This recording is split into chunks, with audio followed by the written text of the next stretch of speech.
টোকা দিচ্ছে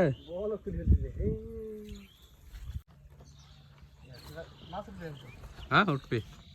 আস্তে আস্তে টানি তোলো তাহলে উঠবে সমস্যা নাই টানি তোলো কিরম মাছ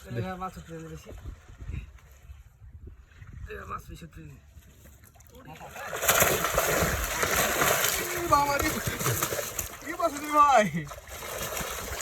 7-8 কেজি হবে 7-8 কেজি হই তো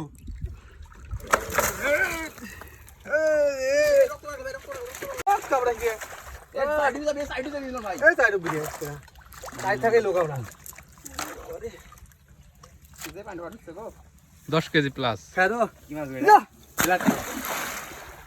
কাতলা কাতলা দিয়ে